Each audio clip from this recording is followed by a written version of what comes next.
ان کے پیٹوں پہ پتھر بندھے تھے، ان کے پاس کھانا نہیں تھا، اپنے پیٹ پر 2 پتھر بندھے ہوئے تھے۔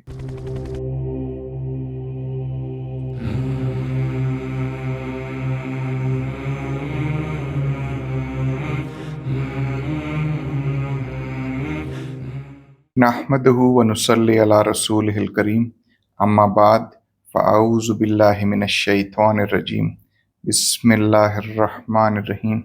امت محمدی صلی اللہ علیہ وآلہ وسلم نے جب 5 ہجری میں غزوہ احزاب ہوا، اس میں جو خندق کھودی گئی، اس میں 3000 مسلمان تھے اور 12000 کفار تھے، لیکن 3000 میں سے کچھ منافق ہونے کے باوجود باقی سب بھوک سے، پیاس سے، خوف سے کام کر رہے تھے، لیکن پھر بھی وہ خندق کھودے جا رہے تھے، وہ رک نہیں رہے تھے، ان کے پیٹوں پہ پتھر بندھے تھے، ان کے پاس کھانا نہیں تھا۔ حضور صلی اللہ علیہ وسلم کے اپنے پیٹ پر 2 پتھر بندھے ہوئے تھے۔ تو آپ کو اور مجھے یہ دیکھنا ہے کہ اس ٹائم وہ جو منافق تھے، جو کہہ رہے تھے کہ اللہ اور اللہ کے رسول صلی اللہ علیہ وآلہ وسلم نے ہم سے جو وعدہ کیا ہے وہ جھوٹا تھا اور وہ دھوکا تھا، ہمیں وہ بننا ہے، اس گروہ کا حصہ بننا ہے یا اس گروہ کا حصہ بننا ہے۔ اس نے کہا کہ اللہ اور اللہ کے رسول صلی اللہ علیہ وآلہ وسلم نے ہم سے سچا وعدہ کیا اور ہم تیار ہیں، کیونکہ اگر ہم جیتے تو غازی اور اگر ہم شہید ہو گئے تو ہم اگلے جہان میں بے شمار نعمتیں اللہ سبحانہ و تعالی ہمیں عطا کرے گا۔ تو آپ کو اور مجھے اپنی پوزیشن کلیئر کرنی ہے، ہمیں سمجھنا پڑے گا۔ حضور اکرم صلی اللہ علیہ وآلہ وسلم کی زندگی میں ہمارے لیے اسوہ حسنہ ہے۔ تو اس میں آپ کو دیکھنا ہے کہ سورۃ الاحزاب میں جو دوسرا اور تیسرا رکوع ہے، آیت نمبر 9 سے لے کے آیت نمبر 27 تک، اس میں اللہ سبحانہ و تعالیٰ نے پورا نقشہ کھینچا ہے کہ مسلمانوں کی کیا حالت تھی اور منافقین کی کیا حالت تھی۔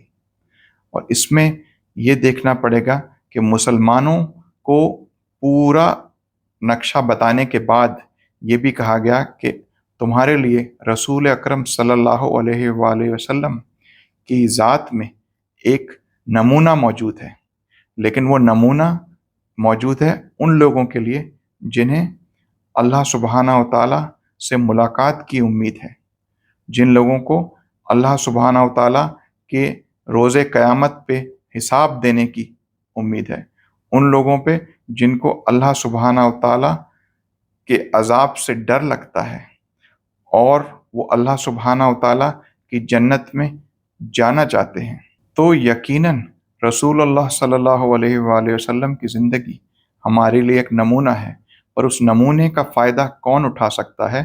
جسے امید ہو کہ وہ اللہ سبحانہ و تعالیٰ سے ملاقات کرنے والا ہے، جسے یقین ہو کہ روز قیامت قائم ہوگی اور ہمارا حساب کتاب ہوگا، اور جو اللہ سبحانہ و تعالیٰ کو کثرت سے یاد رکھے گا۔ یہ آیت نمبر 21 ہے سورۃ الاحزاب کی۔ تو اس آیت میں اللہ سبحانہ و تعالیٰ نے بتایا ہے کہ دیکھیں، حضور صلی اللہ علیہ وآلہ وسلم کی ذات بے شک ہمارے لیے نمونہ ہے، اور اس نمونے کا فائدہ کون اٹھائے گا؟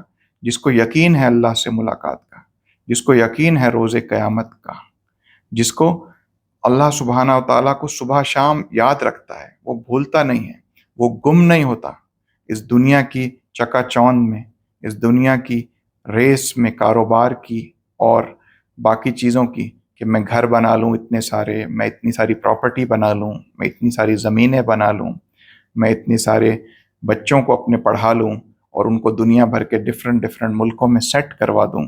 تو ہماری خواہشات ان لمیٹڈ، بٹ یہ زندگی لمیٹڈ ہے۔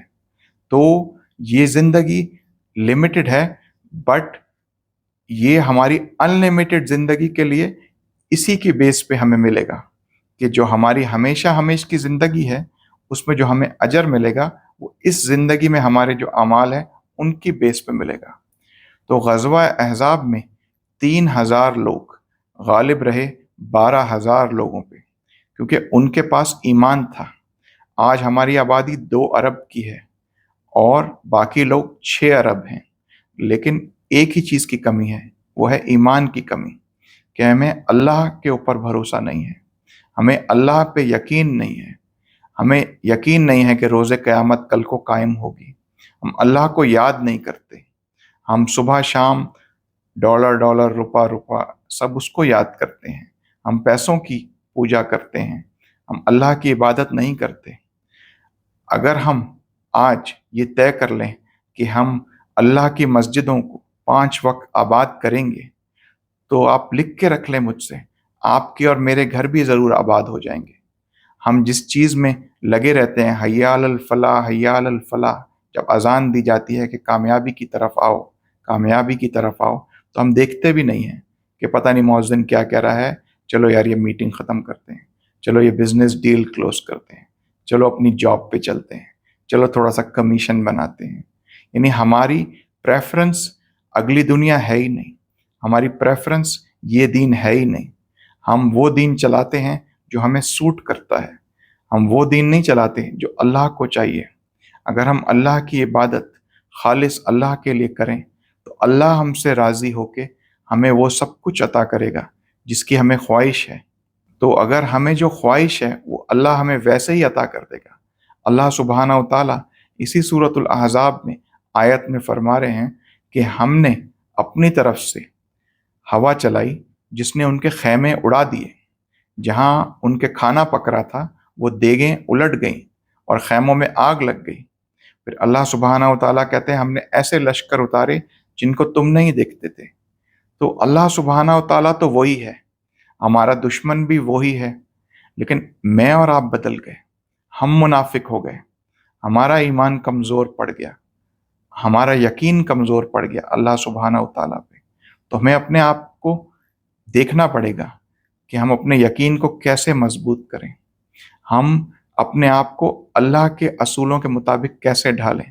اگر میں اور آپ دین پہ کامل چلنے والے آج بن جائیں، میں آپ کو آج بھی بتاتا ہوں کہ 5 ہجری کے بعد اگلے 35 سال مسلمانوں نے صرف جنگیں جیتی ہیں، مارکے جیتے ہیں اور ملک فتح کیے ہیں۔ 3 بر اعظم تک مسلمانوں کی حکومت قائم ہو گئی۔ آج بھی وہی ٹرننگ پوائنٹ ہے آپ کے پاس، آج آپ کے پاس بھی نیوکلیئر پاور ہے، آج آپ کے پاس بھی اسٹریٹجی ہے، آج آپ کے پاس بھی ریسورسز ہیں، آپ کے پاس بھی مین پاور موجود ہے، آج آپ کے پاس بھی تیل ہے، آپ کے پاس سونا ہے، دنیا کی تمام نعمتیں موجود ہیں۔ صرف جو چیز نہیں ہے وہ ایمان نہیں ہے، وہ یقین نہیں ہے اللہ کی ذات پہ، کیونکہ اللہ وہی ہے۔ اللہ فرماتا ہے مختلف جگہوں پہ کہ اللہ اپنا طریقہ کار نہیں بدلتا۔ تو اگر میں اور آپ آج اپنے آپ کو اللہ کے لیے پیش کریں تو اللہ کی مدد آج بھی ہمیں آئے گی۔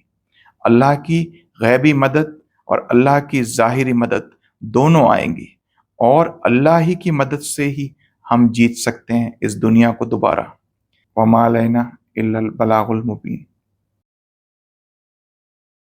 بسم اللہ الرحمن الرحیم۔ يا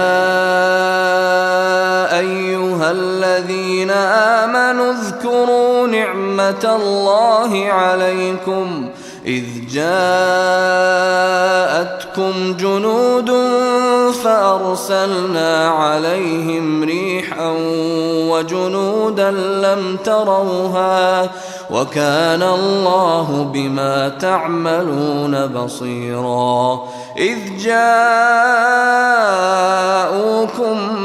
من فوقكم ومن أسفل منكم وإذ زاغت الأبصار وبلغت القلوب الحناجر وتظنون بالله الظنونا هنالك ابتلي المؤمنون وزلزلوا زلزالا شديدا وإذ يقول المنافقون والذين في قلوبهم مرض ما وعدنا الله ورسوله إلا غرورا وإذ قالت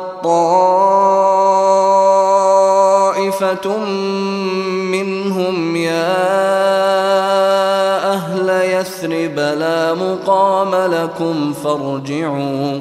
ويستأذن فريق منهم النبي يقولون إن